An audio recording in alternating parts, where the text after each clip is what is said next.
इमरान खान ने कहा कि मरवत को काफ़ी दफ़ा वार्निंग दी गई। फैसल चौधरी रावलपिंडी फैसल चौधरी एडवोकेट ने कहा है कि पीटीआई बानी ने कहा है कि शेर अफजल मरवत को काफ़ी दफ़ा वार्निंग दी गई, लेकिन उन्होंने अपना तर्ज अमल ठीक नहीं किया।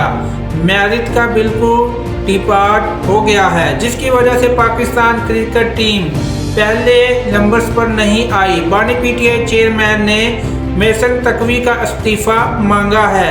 अडयाला जेल के बाहर मीडिया से गुफ्तगू करते हुए इमरान खान के वकील फैसल चौधरी ने कहा कि बानी पीटीआई कहते हैं कि पाकिस्तान क्रिकेट मोहसन नकवी की वजह से तबाह हुई है। शेर अफजल मरवत को इसी के मुताबिक डील किया जाएगा और जाहिर है कि फिर इनको पार्टी से पहले ही निकाल दिया गया है। उन्होंने कहा कि बानी पीटीआई के अपनी सेहत के हवाले से एक्स पर की गई पोस्ट से इनकार किया है और ऐसी कोई बात नहीं थी।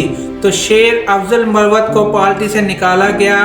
वो वीडियो पहले भी मैंने बनाई थी कि शेर अफजल मरवत बानी पीटीआई का एक अहम रुकन है, उनके बगैर पार्टी बिल्कुल कमज़ोर हो जाएगी। तो ये बात फैसल चौधरी ने इमरान खान के वकील ने कही है कि उन्हें पार्टी से निकाल दिया गया और वो खुद क्यों इस चीज़ से क्यों निकले और क्यों वो इमरान खान के खिलाफ बयान करते हैं। तो इस बारे में वीडियोस जानने के लिए और ख़बर जानने के लिए हमारे चैनल को फॉलो करें और इस वीडियो को ज़रूर देखें और हमारे चैनल को विज़िट करें। तो मज़ीद खबरों के लिए हम आपके साथ हैं। तो मिलते हैं अगली न्यूज़ की अगली खबर में। अल्लाह हाफिज़।